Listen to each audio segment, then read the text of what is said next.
minha partida é chegada. Combati o bom combate, completei a carreira, guardei a fé. Já agora, a coroa da justiça me está guardada, a qual o Senhor, reto juiz, me dará naquele dia.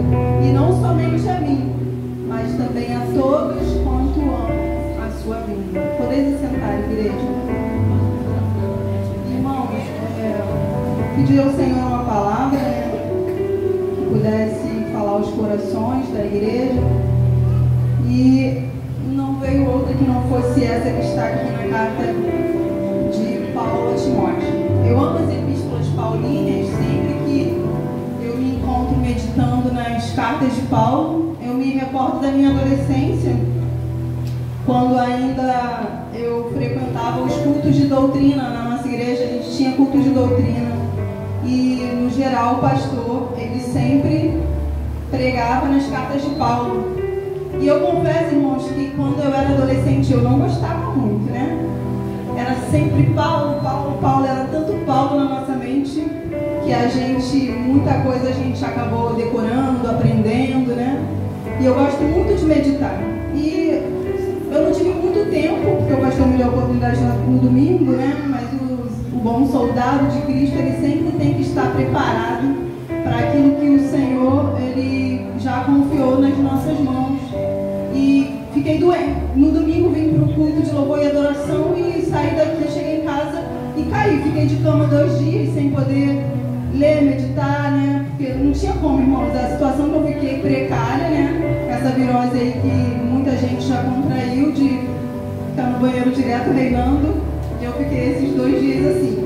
Hoje é o dia que eu acordei melhor e hoje que eu pude estudar um pouco daquilo que o Senhor confiou no meu coração. Ontem à noite até mandei mensagem para o pastor, porque eu pensei, ele deve ter colocado outra pessoa no meu lugar, já que eu estou ausente esses 2 dias e ele sabe que eu estou passando mal, porque eu comuniquei à pastora.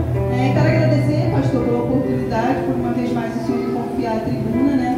Que é uma responsabilidade de estarmos aqui para trazer um pouco daquilo que o Senhor colocou no nosso coração. E eu confesso, eu imaginei que o pastor realmente fosse colocar. Já aconteceu, pastor, eu frequentei uma igreja aqui, eu nunca falei isso para o senhor nem para ninguém aqui da igreja, eu estava frequentando uma igreja e contei todo o meu testemunho para o pastor dessa igreja, contei a minha trajetória, e ele disse para mim assim: eu quero que você conte o seu testemunho aqui na nossa igreja. Pode se preparar, eu vou te dar 15 dias para você se preparar. E aí eu me preparei, estudei, anotei, convoquei os meus filhos que faziam parte do testemunho, da trajetória, de tudo que eu vivi, e fui com todos os meus filhos, pastor, para essa igreja, para levar o meu testemunho. E quando eu cheguei lá, sequer o pastor falou comigo. E mesmo assim eu continuei frequentando essa mesma igreja, continuei lá, pensei assim, ele deve ter mudado de ideia, vai me chamar, vai dizer: irmão, você ainda não está preparada. E realmente eu não estava, né? Só que ele não o fez. E para mim, pastor, o que conta hoje é a palavra, o bom nome. A palavra de Deus diz que o bom nome vale mais do que as riquezas.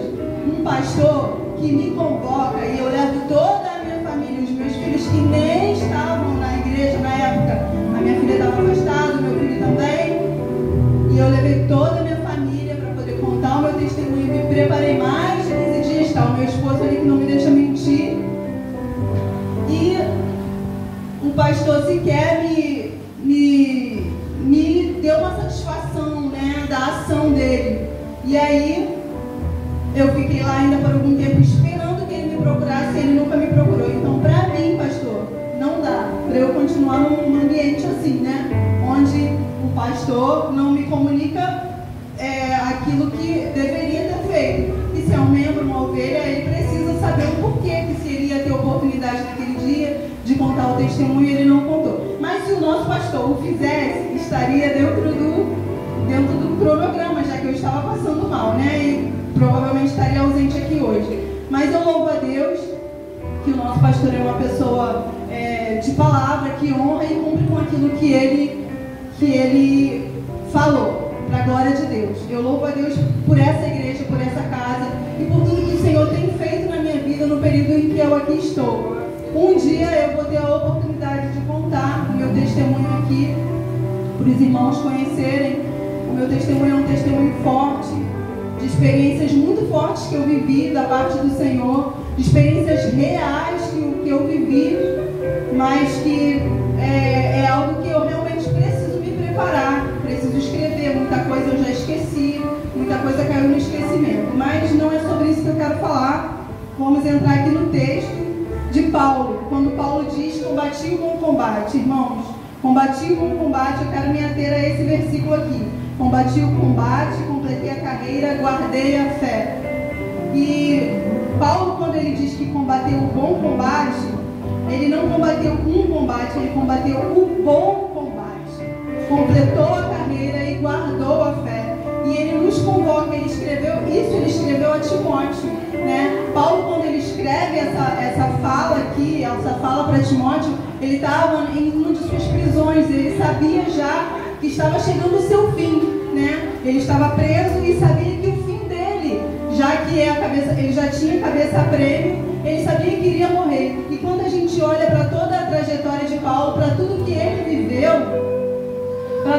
viveu de experiências com Deus, a gente entende, a gente imagina assim: Senhor, mas como que o Senhor permitiu que Paulo vivesse tudo isso, mesmo ele sendo um homem que foi tão fiel, foi tão temente, que buscou tanto a tua face, que ele ganhou tantas almas para ti, operou tantos milagres, né? Fez tantos discípulos. E a gente olha a trajetória de Paulo e a gente não entende, irmãos, porque a gente acha que a vida com Cristo é uma vida sempre de renúncia. E Paulo ele sempre dizia, né, que o morrer é Cristo e o viver é ganho.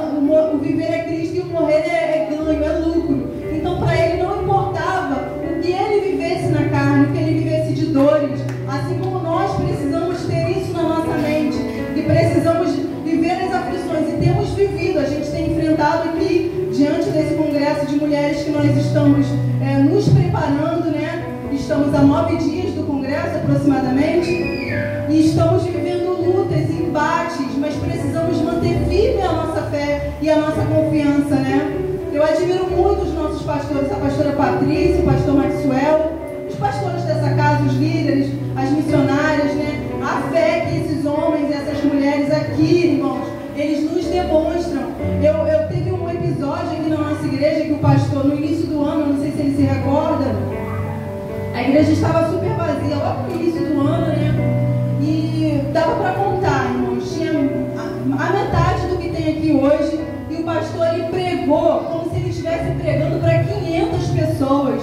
Eu falei: gente, eu quero ter essa mesma fé, eu quero ter essa mesma força, né? Porque o Senhor, quando ele fez uma promessa a Abraão, quando ele faz a promessa a Abraão, ele diz que Abraão creu contra a esperança.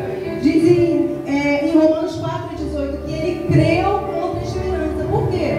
Irmão, já tinha 99 anos, Sara já tinha cessado o costume das mulheres, e o Senhor faz essa promessa a ele, que ele seria pai de muitas nações, né? E ele tinha essa fé, e essa mesma fé que nós vemos aqui no nosso pastor, né? Que nós, mesmo com poucas pessoas dentro da casa, ele pregou como se estivesse pregando para muitos aqui, com excelência, porque não é a quantidade, irmãos, que conta, não são quantas pessoas estão presentes, mas é como a gente leva o evangelho a sério, a verdade, a palavra de Deus a sério. Porque quando eu tenho a oportunidade, eu gosto de ter tempo para me preparar, mas aí o tempo que a gente se prepara, a gente fica na dependência daquilo que a gente estudou, daquilo que a gente leu, daquilo que a gente interpretou. E quando você não tem tempo, você fica totalmente na dependência do Senhor, como aqui eu estou hoje. Eu estou na total dependência dele. Se ele não falar, eu nada posso falar, porque o tempo foi curto realmente. Eu até tinha outras mensagens que eu poderia trazer, mas o Senhor me confiou essa palavra para a noite desse dia. Paulo, quando ele diz que... Só um minuto, irmãos. Quando ele diz que ele guardou a fé, que ele combateu o bom combate, ele guardou a fé. Ele está nos convocando a ter essa mesma fé diante das circunstâncias mais adversas que nós podemos enfrentar. Ele nos convida nesse texto a fazer o que ele já tinha feito, né? Paulo enxerga o combate como algo nobre, louvável, precioso, digno de honra, proveitoso.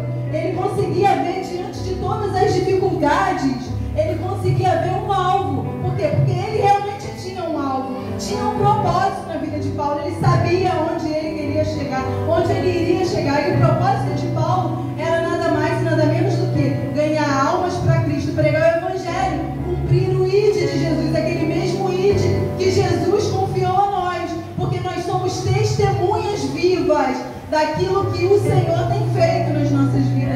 E se nós não falarmos, quem vai falar, irmãos? Nós precisamos falar aquilo que o Senhor tem feito. O Senhor tem feito grandes coisas por nós. Nós temos motivos de sobra para contar tudo aquilo que o Senhor tem feito. A gente às vezes minimiza, né, os milagres, maximiza as lutas, né, ou às vezes até minimiza. Tipo, esses dias que eu enfrentei esses embates aí, confeccionando os vestidos das irmãs, eu falava assim, não, é coincidência, né? A máquina tinha que quebrar mesmo, estava na hora, mas quebrou justamente agora, né? Aí fiquei com o meu braço ruim, irmãos, uma sensação horrível de reumatismo, uma dor reumática no braço, não conseguia nem mexer, fiquei o dia inteiro sem conseguir mexer no braço. No dia seguinte amanheci melhor do braço, quando foi à noite, caí de novo. Eu falei, Jesus, tem misericórdia. E eu querendo morrer para terminar, porque a gente não pode deixar para as vésperas, né? Tem gente que deixa tudo para cima da hora. Não, dá tempo. Eu gosto de terminar antes, para uma eventualidade, para, sei lá, acontecer alguma coisa. A gente não sabe do dia de amanhã. Nós temos que estar preparados para as adversidades, para os dias maus, porque para os dias bons, uma vez eu recebi essa palavra, para os dias bons, estamos todos preparados. Mas e para os dias maus? Quem está preparado para o dia da adversidade, para o dia da dificuldade, para os dias maus, para as coisas que porventura venham a acontecer? E eu cheguei a falar para a pastora, eu falei, pastora, até segunda ou terça-feira eu termino todos os vestidos. Eu tracei esse plano, mas aí a senhora sabe, né? Gente, eu não sei se eu mandei uma energia ruim. Eu sei que eu falei isso para a pastora e realmente aconteceu. Eu tive esse problema no braço e depois em seguida tive esse outro problema que eu fiquei 2 dias praticamente de cama. Mas para a glória de Deus eu estou aqui, porque o Senhor ele permite algumas coisas na nossa vida para a gente saber que não é a nossa dependência, não somos nós que fazemos. Se Ele não fizer, nada nós podemos fazer, mas em Cristo nós podemos todas as coisas, como diz a sua poderosa palavra. Posso todas as coisas naquele que me fortalece. Quem me fortalece é o Senhor. Paulo falou de suas lutas internas e externas, porque ele viveu lutas internas na mente, como nós também vivemos muitas lutas internas. Tem lutas internas que nós vivemos de perseguição, porque o fulano me persegue, porque o fulano me persegue, e às vezes ninguém te persegue, é só você mesmo na sua mente que acha que tem alguém te perseguindo. Às vezes a pessoa não está nem aí para você, não lembra nem que você existe, nem ora por você, e você acha que tem perseguição, e na verdade não tem perseguição nenhuma. Ora ao Senhor, peça ao Senhor para que Ele limpe a sua mente da perseguição, e para que você tenha a mente sã, a mente disciplinada no Senhor. E Paulo falava das perseguições que ele sofria, que ele também sofreu perseguições no corpo. A gente sabe, irmãos, que todos nós que servimos ao Senhor não estamos isentos de que alguém antipatize com você. O próprio Jesus andou aqui na terra, ele era perfeito e foi perseguido, né? Para os homens ele não era perfeito, ele era pecador. Perseguiram e levaram ele para a cruz. Quem dirá nós, que somos imperfeitos, que pecamos tanto? Como que todo mundo é obrigado a gostar da gente? Ninguém é obrigado. A palavra de Deus manda a gente amar. Ama o teu próximo como a ti mesmo. Mesmo sem tu gostar, tu tem que amar. Ah, mas eu não gosto do jeito dela, eu não gosto do jeito dele. Mas ama sem gostar, porque é mandamento você amar e orar e peça ao Senhor para que você ame verdadeiramente. Porque quando você encontra um estranho na rua, você gosta dele, você nem o conhece, mas Deus manda você amar, estender a mão, ser como um bom samaritano, estender a mão ao próximo, ajudar aquele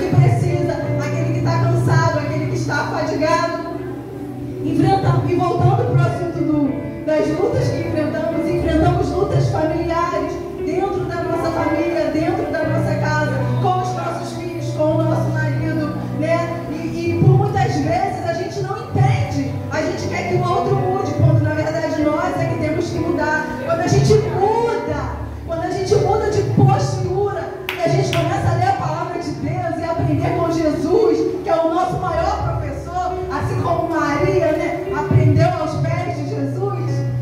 Marta estava fatigada com muitos afazeres, e Maria estava lá aprendendo aos pés de Jesus. E às vezes, irmãos, Jesus ele nos para que a gente possa aprender um pouco com ele, porque a gente está muito afadigada com muitos serviços, com muitos afazeres, e Jesus fala assim: pera aí que eu vou te parar um pouco para você aprender um pouco comigo, porque você está se achando muito, você está achando que você está fazendo na força do teu braço, mas não é na força do teu braço, é na minha força, porque se eu não fizer, você não faz nada. E o apóstolo Paulo, quando ele diz, combati o bom combate, acabei a carreira, guardei a fé. Algumas pessoas falam, isso é a palavra de Deus. Não é. A palavra de Deus é toda para que nós possamos viver lá. Paulo estava no fim da sua vida e todos nós vamos atravessar esse fim. E temos que estar preparados para esse fim. Como que tem sido o nosso combate? Como nós temos combatido os nossos embates diários, irmãos, que são grandes, tantos. Às vezes a gente pensa que são maiores do que nós. E às vezes eu converso com a pastora Patrícia e ela é tão prática, sabe? E eu admiro isso, porque eu estou aprendendo com ela, irmãos, porque eu sou muito intensa, né? Às vezes, eu até falei com ela esses dias, que às vezes o gigante para mim é tão grande, a gente fala com ela, como a gente vai resolver, e realmente resolve. A fé dela é maior do que a minha, eu creio assim. Porque, e aí existem pessoas que têm mais fé do que nós, e nós precisamos aperfeiçoar a nossa fé através dessas pessoas que têm mais fé que nós. Às vezes eu vivi experiências que ela não viveu, mas ela vive experiências que eu também não vivi. E assim vai, né? Cada um com a sua experiência. E a gente aqui juntos, em comunidade, convivendo juntos, a gente aprende um com o outro. Por isso que Jesus nos coloca todos juntos, com as nossas diferenças, né? O nosso professor de eclesiologia, que agora está dando aula de quê, pastor? Evangelhos, ele fala isso, né? Que Jesus pegou Mateus, um cobrador de impostos que ninguém gostava, jogou no meio dos discípulos e toma, agora se vira aí vocês. Ninguém gostava de Mateus e tiveram que passar a amar Mateus. Por quê? Porque Jesus faz isso, coloca diversas pessoas diferentes na mesma ambiência e vai transformando e vai moldando um ao outro e vai ficando um parecido com o outro. Daqui a pouco todo mundo começa a falar a mesma língua e todos vão subir para o mesmo céu, e precisamos estar unidos nessa mesma fé e nessa mesma comunhão, sempre procurando ser melhor que o outro, não, melhor do que nós mesmos, irmãos. Nós temos que melhorar para nós mesmos, né? Se você não é uma pessoa interessante, se ninguém gosta de você, se ninguém se aproxima de você, melhore para que as pessoas possam querer se aproximar de você. Quem assiste aqui Big Brother, eu não assisto. Mas quem assiste, quem é que vence no final?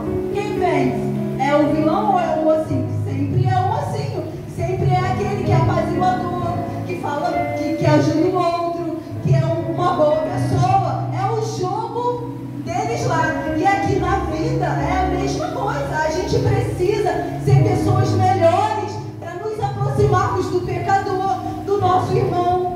E eu não estou aqui para doutrinar a igreja, porque isso é o papel do pastor, irmãos.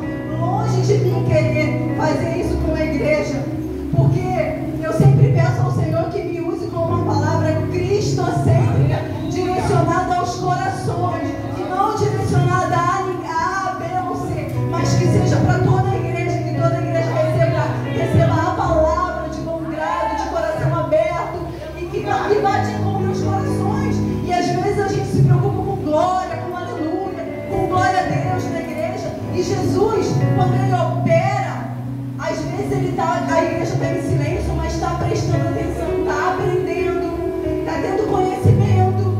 Porque uma cirurgia tem barulho, onde num ambiente de cirurgia, e às vezes uma palavra diretiva a um coração, dentro da alma daquela pessoa. A palavra de Deus diz que ela é apta para discernir os espíritos e as intenções do coração. E essa palavra que tem transformado a minha vida dia a dia, eu tenho tentado, irmãos, porque eu não sou perfeita, eu sou falha, como o apóstolo Paulo diz, dos pecadores eu sou o maior, das pecadoras eu sou a maior, eu sou cheia de defeitos, eu sou cheia de complexos ainda, preciso de cura ainda em muitas áreas da minha vida, mas o Senhor tem me ensinado. Muitas vezes Ele fala: senta aqui e vem aprender comigo, porque não é do seu jeito, é do meu jeito.